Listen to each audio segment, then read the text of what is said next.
Hi everybody, this is Steve Finn from Dr. Finn's Games, and I'm going to be doing a solo playthrough of a game coming onto Kickstarter called Biblios, Quill, and Parchment. Now this is a solo game, so it's quite different than the multiplayer game, but I'm just going to give you a quick understanding of what the game is about. Now if you're familiar with the game Biblios, you'll know that the theme is kind of loose, so I tried to tighten up the theme a little. Basic idea is that we are monks in a monastery, and we are charged with copying books. We're scribes. So right here is our book track to keep track of how many books we've copied.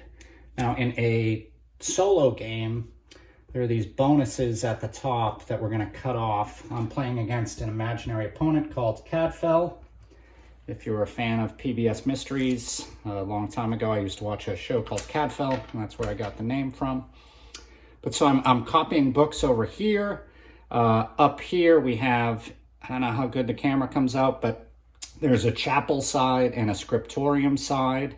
In a multiplayer game, this board is used more in the second half of the game, but we're not going to use this board in a solo game. This is the chapel.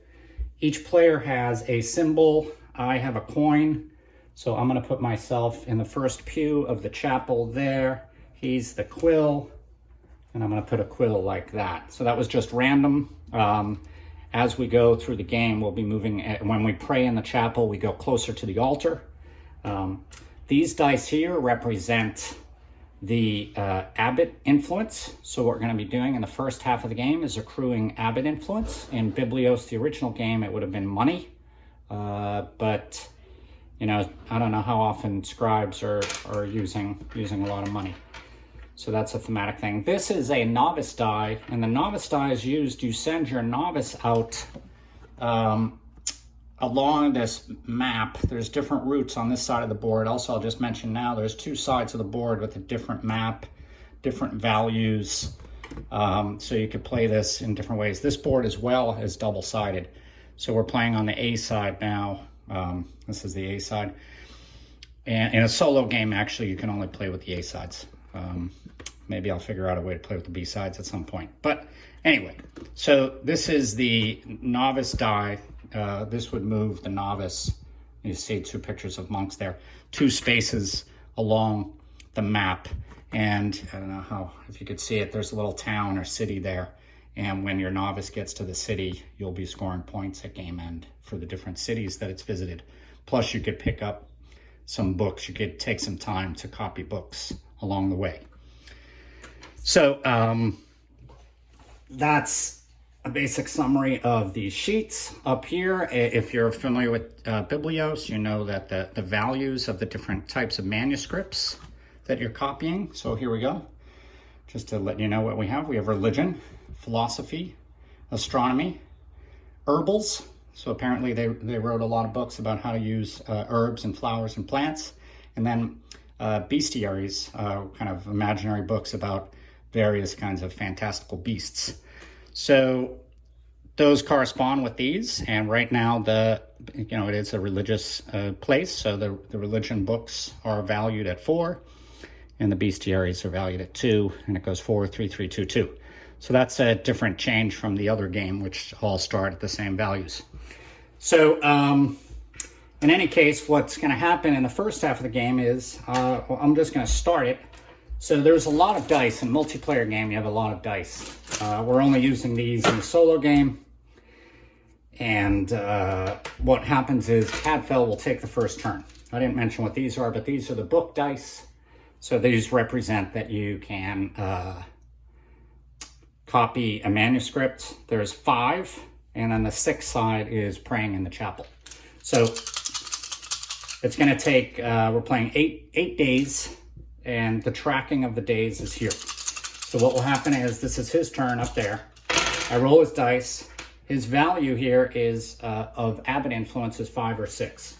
Now, if it's 5 or 6, I actually get to choose whether or not he should roll again.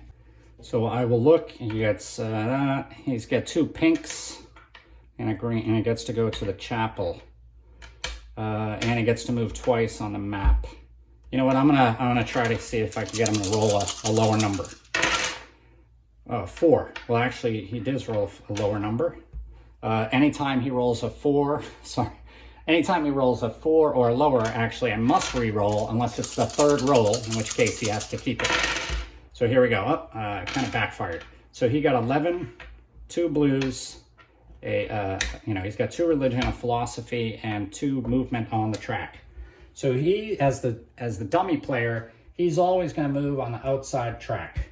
So he moves 2 spaces on the track. He's going to go up. He's going to get 2 blue books. If I could move these out of the way. 2 blue books. He gets a philosophy book, which is gray. And he gets 11 influence with the abbot. Okay, so that's his turn. Now, perhaps I should have stopped when he had 6, because if his abbot influence is higher at the end of this day, he gets a bonus movement on the track, on the map. So I'll roll. I can roll up to 3 times. Now again, this kind of resembles the multiplayer game, but there's some very, very important differences. Now in the normal game, and for me, this live player, I can choose to either re-roll all, stop rolling, or re-roll just 1. I can't say I'm going to re-roll these 2. So I don't mind moving 2 on the track. These are very low, and I've got 2 philosophy and a green. But I don't want either. I want both of those to be higher. So I'm going to re-roll all these. All right, 5, 3, that's better. And, I'm going to just re-roll this 1. And that's it. Oh, good, I got 11. All right, so I have 11 on the abbot influence. I move 2.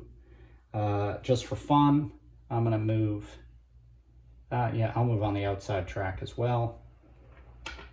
And then I have a green, I have a herbal, I have a bestiary, and I have philosophy. Now, as we're moving up, if someone reaches the top first, they'll circle these numbers at the top. Now, in a multiplayer game, you score 5 points for reaching the top. In this game, 1 player would score 3. Okay, and so that's that. Now we're gonna move along. So what's gonna happen too is, these dice don't change until the second half of the game. In a multiplayer game, that's true as well. So during the first half of the game, we know that blues and grays and pinks are more valuable than green and red. All right, he has 2 1s, so he has to go again. Now he has 6. All right, I'm gonna learn my lesson from the last time, although he gets 3 movement, which I don't like, but so here's that. I'm not sure if I stated this, but the way that I win this game is by beating him. So he gets 6, he moves 3 spaces.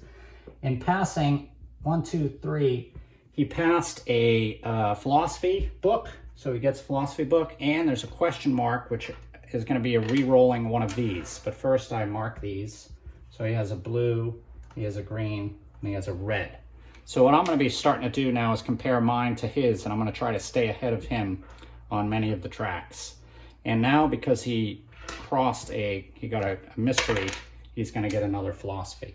So right now he is beating me on the 2 most valuable tracks, and that is a concern. And now the other thing that happens is this is now tracking the abbot influence, but it's also tracking the number of days. So his total influence is 11 plus 6 is now 17. So he's got 17 abbot influence. If he were on this day, this didn't happen last time, but if he had scored more abbot influence than me, then he gets a bonus movement on this track, on the map. All right, I got 3, 3, 2 blues. Oh, I do need some blues and a green, and 3 on the map. So I'm actually just gonna re-roll this. That's a 2, I get 1 more re-roll. It's another 2, so I got unlucky. So here, he actually is gonna beat me with that. So we'll deal with that in a minute. I go 2 blues, I get a green, and I move 3. So I'm actually gonna do the same thing as him. I get 1, 2, 3. So I get a philosophy book, and I get a random. And another philosophy book, which is good. And now I'm tied with him on the philosophy track. Now at the end of the day, we check, and if Cadfell has more influence than me, he gets a bonus movement on the track. So here he goes. He made it to the first city. At the end of the game, he'll at least score 2 points. If he can make it to the second city, he'll get 5. He makes it to the third city, he gets 10. And same thing for me. So here he has 8. And when he gets above, so I get to choose when it's 5 or 6, he automatically stops whenever he gets 8 or more. So he's got 8. His total is now 25. And he moves 2 on this around the map. He's got a pink, he's got a gray, and he's got a blue. Okay, my turn. So he's got 4 blue and 4 gray. I'm desperately losing on those tracks. And there's a blue and a gray there. But remember, I have to either reroll all or reroll just 1. This is a 4 and a 2. He scored 8. I don't want to give him another free movement around the track, but I would like to keep these. No reroll. I don't want him to. All right, so there's 8. So I at least tied him with that. There's a blue, 2 blues. Nice. And a green. All right, so I'm beating him on the green track already, so I'm going to just re-roll this. Actually, I'm going to keep the green, and I'm going to try to roll this to get a better result. 2. Nope. All right, my rolls aren't working for me. So I get 8, which is 24. Avid Influence. I got 2 blues and a green. So now I am ahead on the blue track, which is the most valuable. And we tied with Avid Influence, so he doesn't get any bonus. He's got a 5, so I could choose if he should keep it. It's 2 pinks and a green. He'd be ahead on the pink, but then I'd be able to stay ahead on the more valuable track. So I'm actually on the blue at least. I'm going to keep his roll like this. He gets 5. So he's finished the first phase. So the first half of the game is now done for him. And I'll explain the differences in a minute between the 2 halves. He's got 2 pinks, he gets a green, and he moves twice, and one of those hits another pink, so now he's ahead on astronomy quite a bit. Okay, so now what I have to do is take my turn, and then I'll explain to you the second half of the game. 6. Oh, that would beat him. Ooh, and I have a blue and 2. Oh, that's a nice roll. And here's a special side we haven't seen yet. This is I get 1 movement on the map, but then there's a little star. That means I could pick any one of these books 1 time. So this is kind of like a wild, but it's once I use it for a particular type of book, I can't use it for the rest of the game if I get another star. I have to choose a different book.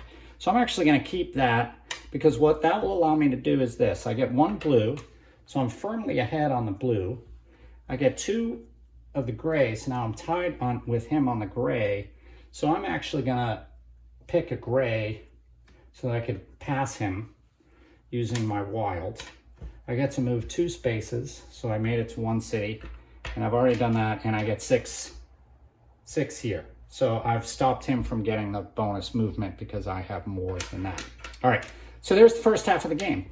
Now in the second half of the game, in a solo game, it's not that much different, except we're going to remove one of these dice. Now, in the multiplayer game, also this is not actually the same as multiplayer game, the first half. In the multiplayer game, this board is populated, and we would have an auction, and we would now start spending our Avid Influence to choose the chores. So that thematically what we're doing is the chores of the day are like going out to visit the town. We could go and copy some books. We could pray in the chapel. Oh, interesting. Nobody moved up in the chapel at all in the first half of the game. I don't even think I saw a chapel die. All right, well, that's good. And this also, I didn't talk about how that, but if you have an unusable die that you can't put somewhere because you've reached top of the track, you can do a good deed, and you put a cross in one of these circles here. You just scored 2 points in this version of the game. So anyway, in a multiplayer game, there'd be an auction for the dice that's up here, and also this would now come into play, and we could start manipulating the value of these dice. Okay, so in the second half of the game, there'd be an auction up here. But it's hard when you have a dummy player to have a live auction. And also, the way the auction works in a multiplayer game is everybody secretly, you see what dice are up there, and you secretly bid, and then everybody reveals their bid at one time. And then going in turn order, from highest to lowest bid, you choose a row of dice. And each one of these rows comes along with a special power. But I'm not going to explain that because that's not relevant in this game. So let's just move along. We took out one of those dice. It's Cadfell's turn. Cadfell always goes first. And again, it's going to be the same rules. I can re-roll for him if he has a 5 or a 6. There is a 5 or a 6. Let me think about this. Red. He would start beating me in red. Gray. He would tie me in gray. And he gets to move twice. So I want to have him keep these things. He's way ahead on pink. Yeah. I don't care about that. Do I want him to have these things? Yeah. Sounds good. All right, so 6. Because here's what you got. If his bid is higher, what will happen is, so I like that it's a lower kind of bid. I should be able to beat that. If his bid is higher, what would happen is we get to roll one of these dice, and then we change the value of these in his favor. So I'm going to stick with 6. And now notice we're going to start subtracting because we're spending our influence. So in the first half, we gain influence. In the second half, we're spending it. 30 minus 6 is 24. So his total right now is 24. He gets philosophy and a beast book, and he moves twice on this track, which gives him another religion book. So his movement on the track is starting to catch up to me here. All right, now it's my turn. I need to make sure I get higher than a 6. So that's 7. That's good. So I have a red. That would tie him in red, and I would maintain a lead in the gray. I like that. You know, I like that. I might try to go for this. So I get to reroll. Remember, I can reroll 1 or all or stop. 2 again. 2 again. All right, that's just, it wanted to go 2. So there's 2 movement. I bid 7. So I'm down at 23. And I get a red. So now I've tied him on the red. I've got philosophy book, and because we both because I passed him, he doesn't get to manipulate the dice. Now I don't get any bonus of being able to manipulate the dice. So this is him again, 7. He has to stop. So he gets a 7. So he's down to 17. He gets a pink. He's way ahead on pink. He gets philosophy, and he moves 2. So he's made it to the second city, and he's now on his way to the third. So he's beating me up there, but he's already got 5 points. I only have 2, and now it's my roll. 7, so I could tie him. Ooh, 2 blues, great. I'm gonna take this, and I'm gonna keep trying to get a better roll. This loves me. Oh, there we go, I got a 3, perfect. All right, so I got 2 blues. 1, 2. I have made it to the top of, so I have filled my stack of religion books. So I was the first one to do it, so I get 3 points. And I get to move 3. So I got 1, 2, 3. So I got a pink, and I actually passed another philosophy book, but religion book, but because I've finished the religion track, in a multiplayer game, I'd have a choice.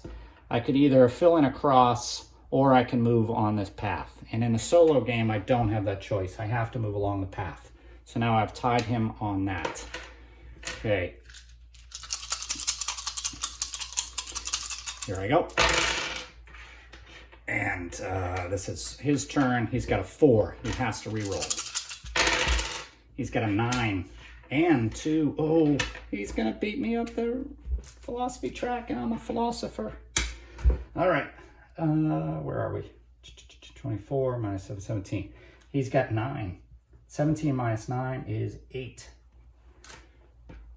And he moves 3. Oh, this is a good roll for him, which gives him a green and a red. So he gets a green and a red. And he's made it to the top of this track, so he gets 3. And now notice we are now going into the last round after this. I also, he got a 9, so I have to be concerned about getting a 9. Uh-oh, did I not write down my bid the last time? I can't remember what I bid. I'll look back at the, I can look back at the video. Let me think what that was. The result was, I'm pretty sure I beat him. I think I had an 8, but I'm not sure.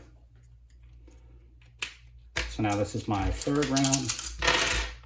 I've got a 5, and I get a blue, which to me is just a movement along the path. And pink, you know, I'm giving up on the pink. And I roll it all again. 8, that's still not enough to beat him. And it gives me a green and a blue. You know, this is where I'd like to keep the 6, but I can't. So I either have to re-roll all or 1 or none. The green is good for me to pass him. The blue, I get to move along the path, but I really need more books. I'm gonna re-roll them all. All right, so we're gonna get to see what happens. Interestingly, this is just a kind of a shocking thing of how many times we roll these dice, and none of these have showed up. There's a chapel image, which you go pray in the chapel. Uh-oh, what was that? Oh, I shouldn't have picked it up. I don't know what it was. I'm gonna roll it again. There you go, pink. All right, so I get to move up here 1. I get a pink, which is completely useless, and I move 3. I'm gonna move 3 on the outside as well, 2, 3, which gives me that kind of book. And I got 4, which makes me go down to 11. And he had a higher bid this round than I did. He had 9, I had 4.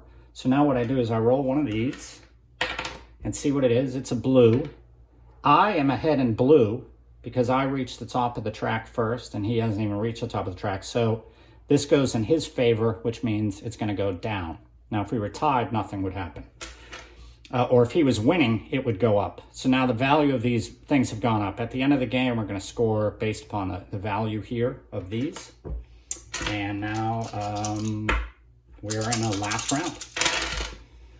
So I have a 4, he has to re-roll. 1 roll, he has 8, he has to stop. So he moves 1 space on the outside. So that's good, he's not making it to the city. If he rolled a 3, he would have gotten 5 more points. So he's got a pink, he's got the green, and he has 8. So that puts him down to 0. In a multiplayer game, you can't bid more than you have. And now it's my last turn. I'm not sure what's gonna happen. So I got a 7. Oh, I got a chapel. The chapel at this point is, well, actually the chapel is relevant because ties are broken by this, although I'm ahead. So that will help me get to this top to the bonus. 7 is not enough to beat him, so he would get that bonus. I would get to move 2, which would give me a red, which would tie him. Oh, what do I do? What do I do? This is useless. So I'll re-roll this. Oh, I'm gonna lose. All right, I'll just do it. Oh, funny, I get it again. Whole game, I don't get it, and then on the last turn when it's useless, I get it twice. All right, blue. That's almost useless to me too now. So I get to move 3 on the track. 1, 2, 3 gives me a red.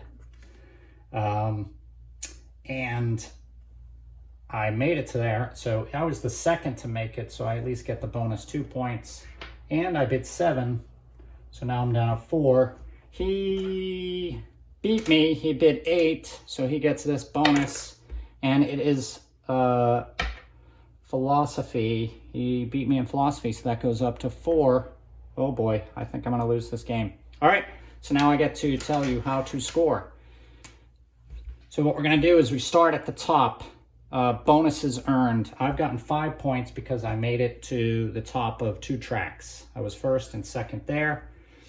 He only made it to the top of 1, so I'm ahead by 2 points, which is good. Oops, that is the wrong space. This is where you put the total. So this is where I put the 5, and this is where I put the 3. I know it seems strange. You add up, but graphically it was the only way to squeeze it in that way. All right, so here I made it to 2 cities. I get 5. He made it to 2 cities. His novice made it to 2 cities. He gets 5. Now you take your abbot influence and divide by 4. I have 4 influence left. I divide by 4, so I got 1 point. He has none, so he gets none. So right now I've got 11, he's got 8. I'm ahead on that. In the solo game, you do not go into the cross. So we don't have to worry about that. That's a nothing. And chapel, surprisingly, neither of us made it up in the chapel. That's very odd that happened. But I guess it's dice, so stuff can happen like that.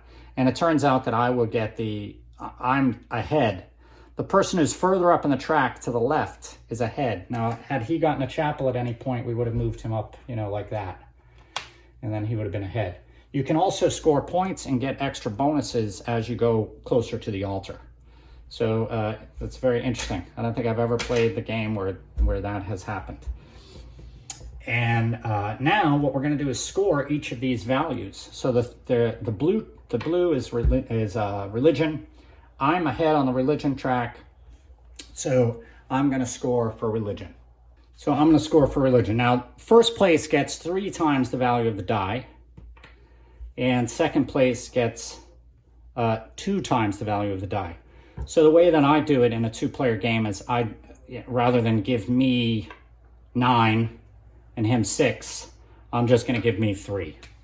So we're just going to give, for first place, we're just going to give the value of the die. And so he gets nothing for that. Now he's ahead on that because he made it to the top of the philosophy track first, so he's going to score 4. He's also beating me in pink, so he scores 3. And I score nothing.